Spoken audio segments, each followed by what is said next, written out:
Welcome to excerpts from the 6th Ennead by Plotinus, Vegetarian, How to Be Happy, Part 2 of 2 on Words of Wisdom.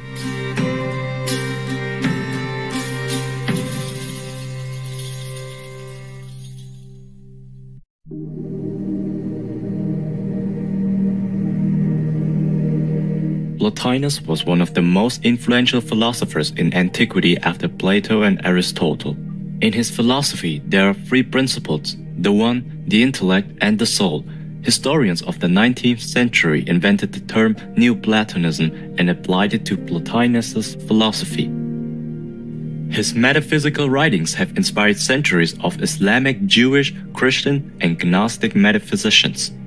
The issue of happiness is one of Plotinus's greatest imprints on Western thought, as he was one of the first to introduce the idea that happiness is attainable only within consciousness. From all accounts, his personal and social life exhibited the highest moral and spiritual standards. He disliked talking about his own life, disapproved of meat, and refused medications containing animal substances. Plotinus' final words were, "Try to raise the divine in yourselves to the divine in the all." Long before his physical departure from this world, the philosopher entrusted two of his closest disciples, Porphyry and Amelius, with the extensive task of collecting, revising, and compiling his writings. Thus, the 6th Ennead was published to share Plotinus's precious insights with countless generations. It consists of 54 treatises varied in length, arranged in 6 sets of 9 Ennead in 3 volumes. The Enneads are sorted by levels of sophistication, starting with the first Ennead, which emphasizes ethical topics. Let us continue with excerpts from the 4th tractate of the first Ennead, which expounds on how we can attain happiness in all life situations. The first Ennead, 4th tractate on true happiness, section 14. Let the earthbound man be handsome and powerful and rich, and so apt to this world that he may rule the entire human race. Still there can be no envying him, the fool of such lures. Perhaps such splendors could not, from the beginning even, have gathered to the sage, but if it should happen so, he of his own action will lower his state. If he has any care for his true life, the tyranny of the body, he will work down or wear away by inattention to its claims. The rulership he will lay aside. While he will safeguard his bodily health, he will not wish to be wholly untried in sickness, still less never to feel pain. If such troubles should not come to him of themselves, he will wish to know them, during youth at least. In old age, it is true, he will desire neither pains nor pleasures to hamper him. He will desire nothing of this world, pleasant or painful. His one desire will be to know nothing of the body. If he should meet with pain, he will pit against it the powers he holds to meet it. But pleasure and health and ease of life will not mean any increase of happiness to him, nor will their contraries destroy or lessen it.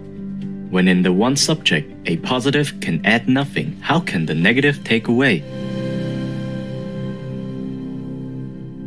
Section 15. But suppose two wise men, one of them possessing all that is supposed to be naturally welcome, while the other meets only with the very reverse. Do we assert that they have an equal happiness? We do, if they are equally wise. What though the one be favored in body and in all else that does not help towards wisdom, still less towards virtue, towards the vision of the noblest, towards being the highest? What does all that amount to? The man commanding all such practical advantages cannot flatter himself that he is more truly happy than the man without them. The utmost profusion of such boons would not help even to make a flute player. We discuss the happy man after our own feebleness. We count alarming and grave what his felicity takes lightly. He would be neither wise nor in the state of happiness if he had not quitted all trifling with such things and become as it were another being, having confidence in his own nature, faith that evil can never touch him. In such a spirit he can be fearless through and through. Where there is dread, there is not perfect virtue. The man is some sort of a half thing. As for any involuntary fear rising in him and taking the judgment by surprise, while his thoughts perhaps are elsewhere, the sage will attack it and drive it out. He will, so to speak, calm the refractory child within him, whether by reason or by menace, but without passion, as an infant might feel itself rebuked by a glance of severity. This does not make the sage unfriendly or harsh. It is to himself and in his own great concern that he is the sage, giving freely to his intimates of all he has to give. He will be the best of friends by his very union with the intellectual principle. Section 16.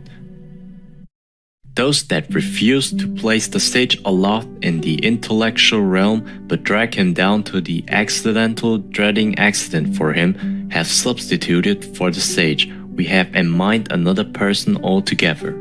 They offer us a tolerable sort of man, and they assign to him a life of mingled good and ill, a case, after all, not easy to conceive. But admitting the possibility of such a mixed state, it could not be deserved to be called a life of happiness. It misses the great both in the dignity of wisdom and in the integrity of good. The life of true happiness is not a thing of mixture, and Plato rightly taught that he who is to be wise and to possess happiness draws his good from the Supreme, fixing his gaze on that, becoming like to that, living by that.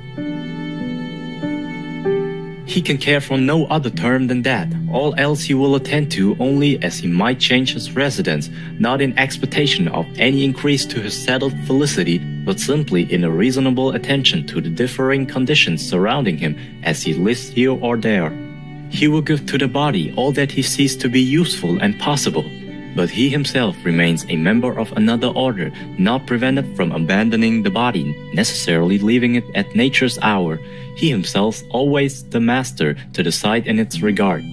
Thus, some part of his life considers exclusively the soul's satisfaction. The rest is not immediately for the term's sake, and not for his own sake, but for the thing bound up with him, the thing which he tends and bears with as the musician cares for his lyre.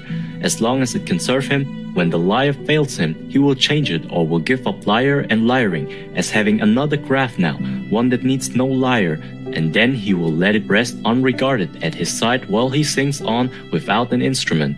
But it was not idly that the instrument was given him in the beginning. He has found it useful until now, many a time.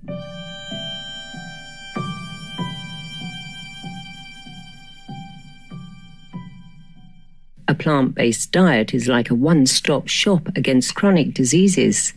Dr. Michael Greger, MD, vegan.